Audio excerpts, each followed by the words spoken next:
Hi, my name is Anjli. I'm from Nairobi, originally, and now living in Chicago, but was born and grew up in Nairobi. But my mom is from Mombasa, and so have connections to both Nairobi and Mombasa. I love Kenya. Kenya is amazing. What do I think about when I think about Kenya? I think maybe three things. First, the first thing that comes to mind is just the tremendous natural beauty. So Kenya is one of these countries that is just has just incredible landscapes. They're very different depending on where you are in the country, and so it's super diverse. You have, of course, all of the savannah and the safaris, which is what Kenya is typically known for. You have Nairobi itself is built in kind of a swamp actually, and so it's really green. It's really beautiful. You have kind of hills and rivers, and small streams kind of running throughout the city. Um, and then of course you have the entire coastal region, which has its own geography and topography, and so it's kind of amazing to spend time in. I think then I think about the people, and Kenya has just really wonderful, kind, thoughtful people. It's a really big and diverse country, and so I love the different people that you get to meet across the country. And then finally, living, especially now in Chicago, for the last couple of years, the one thing I think about a lot is the weather. It's perfect all year round, especially in Nairobi, and it's just a wonderful place to grow up and to live and to spend time.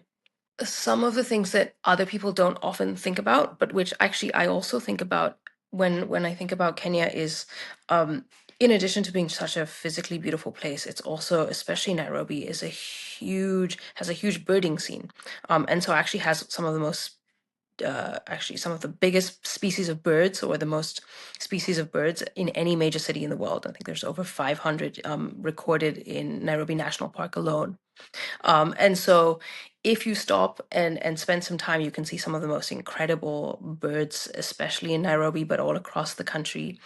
And then, of course, an amazing art scene, amazing theater scene. And so there's a lot to do. When I think about Kenya as a whole, it's hard for me to identify one thing just because there's so many Kenyas. I mean, there's so many Nairobis. And depending on where you are, depending on what you're doing, depending on where you grew up, the experience you have of the country is going to be so different. But I think some of the things that I love about it is actually that difference, and that you can very quickly and in a short period of time be somewhere else entirely. Um, and so some of the things that I think are, yeah, unique is of course just the diversity, and then of course the physical beauty of the place. The coastal regions of Kenya are very different to the rest of it, but so you feel like you're in a very different place in almost a different country, and I really like spending time at the coast as well. I'll maybe share two traditions. I think one, which is very, very kind of personal to me, is I grew up with Saturday lunch at my grandma's every week for years, and it's the tradition that I kind of hold the most. She passed away about 10 years ago, but it was both one of the most fun parts of my weekend, and one of the kind of scariest part of my weekend. As people may know, Kenyans are pretty laid back. And it was the one appointment we couldn't be late for, or we'd be in big trouble. And then she just made the most amazing food. And it was really nice to have like the whole family together on a Saturday for lunch. And then I'd say at the more kind of macro level, one of the things that, in addition to being just a really diverse country, Kenya also has people really of all religions. And what I like about it is we tend to celebrate everything. And so, I grew up celebrating Diwali as a Kenyan of Indian descent, but we also celebrate Eid and Christmas and kind of everything in between. And so I really like that I get to have everybody's holidays and celebrate in everybody's festivities and beliefs.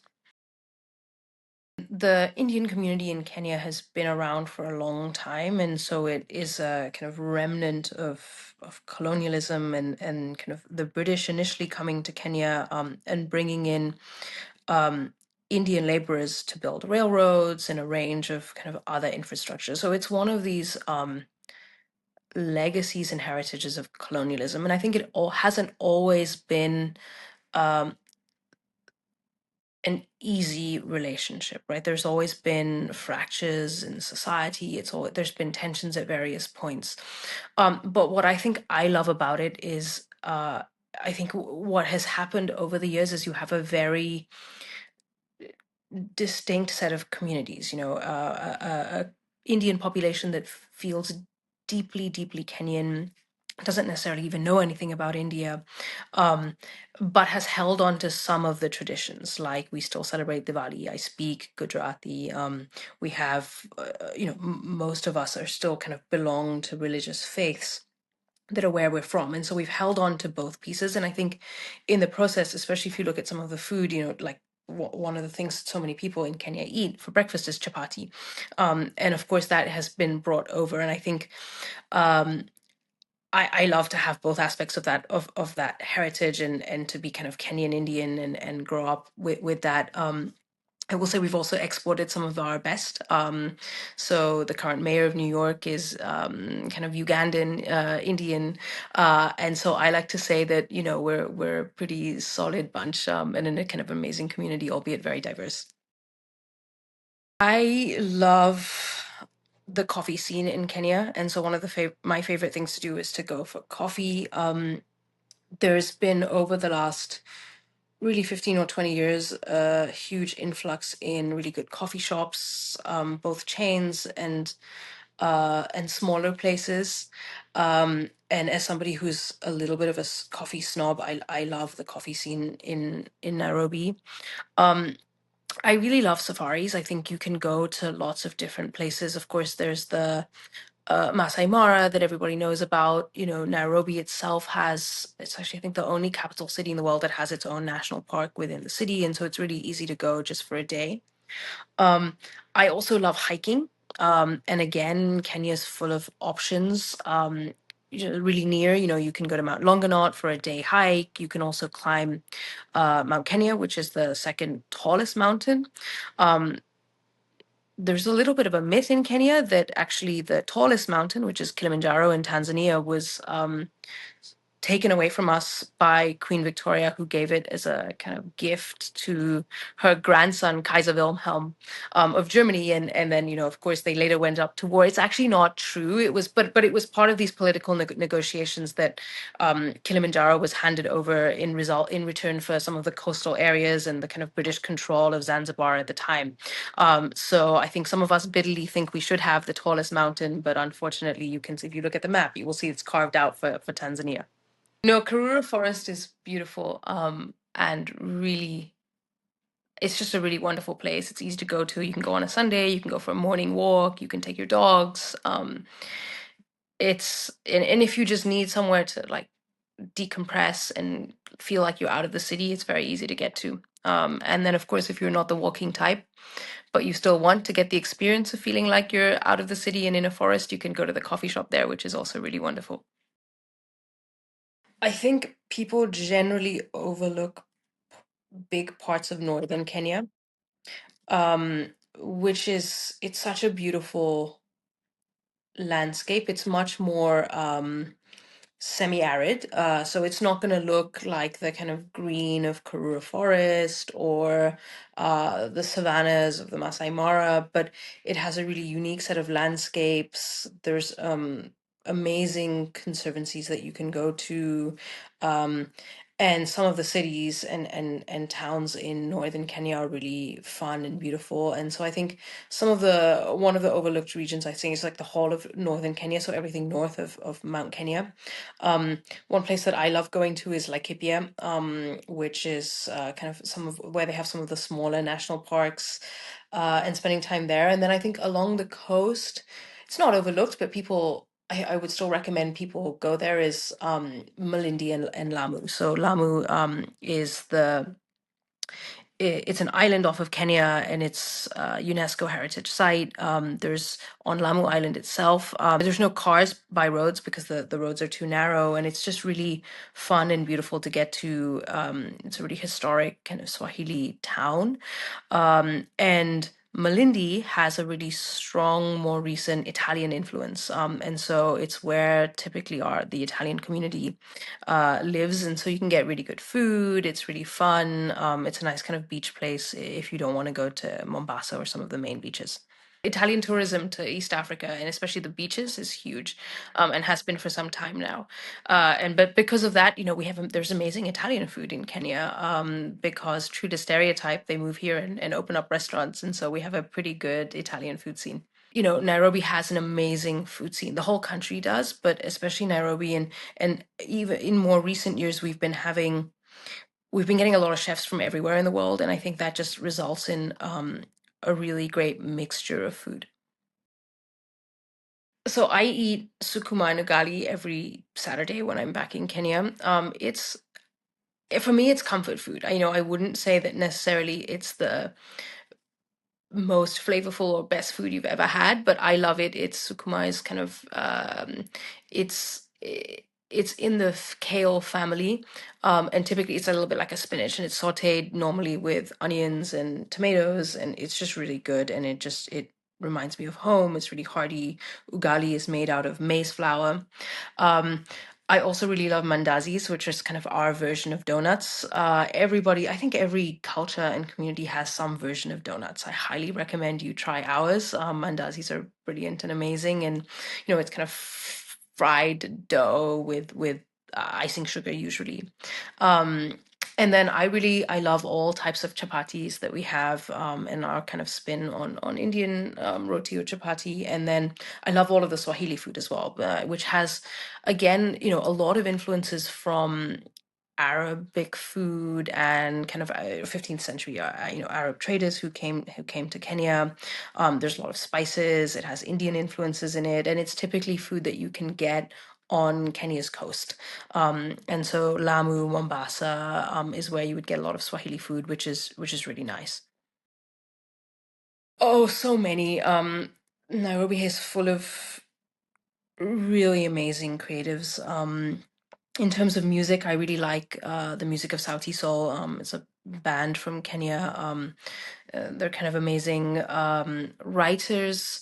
So Kenya's most famous writer is Ngugi wa Thiong'o, who's written a ton. He passed away recently, and I highly recommend if you haven't read something by him to do so. His novels are amazing. I've been recently reading some of his memoirs about his kind of journey to writing, and if you like nonfiction, he has a seminal short book called Decolonizing the Mind, which is about the importance of African languages, and it's beautifully written, and really powerful. And so I recommend that. Actually, his son, Mukuma Gugi, is also a pretty prolific writer of his own right, and has written lots of novels. Is now a professor in the U.S. So I recommend reading him. In terms of more memoirists and short story writers, Binyavanga Wainaina has written a beautiful book called One Day I Will Write About This Place, and then also has this, very often cited and epic kind of satirical short article um, in Granta magazine called How to Write About Africa. Which kind of mocks all of the terrible reporting that you've seen over the years. And then there's a really cool theater scene. Last year there was a showing of something called Too Early for Birds about one of Kenya's early leaders who's actually assassinated. And so that's another really great thing to try to do if you are in Nairobi, is check out some of the plays. Kenya has always had a really important theater scene. So Ngugi wa Thiong'o, who I mentioned, um, actually ended up going into exile over a play that he wrote about the dictatorship. Um, and so the performing arts has always been used as a method of um, thinking about, discussing, talking about the issues of the day, especially during the years in which we had single party rule, and there was significant suppression of expression. It's been a really powerful method to talk about issues which maybe in society haven't been possible to talk about. And so you see a lot of amazing writers who write a lot of very, very strong political plays and perform about important issues of the day, including questions about Kenya's struggle for freedom and the Mau Mau uprising, or the what's known as the Kenyan uh, Land and Freedom Army, and some of the post-independence efforts for democracy and justice. My favorite expression is probably, it's a Swahili expression called pole pole. Go slowly, go slow. And I really love it, mostly because I now live in a society that doesn't really value slowness, and I think it captures a lot of what I love about Kenya, which is that people are less in a rush. People have time for each other. Pole pole is an expression, but it's also a way of life. Take in each moment. Make time for those around you. Things will happen in their own time. And so if I'm having a particularly stressed day or difficult day, I kind of try to remind myself to just go pole pole. I had a taxi driver once, from Lagos, and he asked where I'm from, and I said I'm from Nairobi, and he said from Lagos, and he asked if I'd ever been to Lagos, and I said no, but I would love to go. And he said, Lagos is Africa for professionals, and it's like you're always in a rush. Nairobi is not Africa for professionals. We have it's a pretty easy, laid back place. We're not hustling all the time. We this is sort of changing now a little bit more, but in general, I would say it's a pretty laid back culture, and a place where people have more time for each other. Time is flexible. People aren't, trying to make things happen, and kind of, it's not we're just not, we don't have the same hustle. I think the ensuring kind of greater truth, and long-term justice for those who fought for Kenya's independence is something that's really important to me. And um, I've had the chance to work alongside some of the veterans of the Mau Mau uprising. A lot of people don't know actually the history of how Kenya's independence came to be, partly because I think the traditional understanding of British colonial experience is one of indirect rule, right? You have the British who were sitting mostly in the metropole out of London, ruling, at some point most of the world indirectly, and through kind of proxies, and they weren't necessarily on the ground because it's a very small country to really, control almost more than half of the world at some point. Um, Kenya was a little bit different. Actually, Kenya had a sizable settler population. And so you had a sizable white population that came to Kenya and ruled directly, in part because it's a beautiful country, and also, the growing tea and coffee was very lucrative. Uh, and so the fight to end independence was a very long and brutal and kind of violent one, and took place, the emergencies periods in the 1950s took place for about 10 years, in which the numbers are unknown, but up to maybe 200,000 people were detained, and tens and tens and thousands were killed. There was a big Supreme Court case about it, or High Court case in the UK a few years ago. Um, and so I think that's one cause that's really important to me, is sort of continuing that effort to ensure reparations for the independence movement. There's a really good book by an author called Caroline Elkins on this, which called Imperial Reckoning, which shed light on some of the files that the British had been holding for years and years about the colonial experience.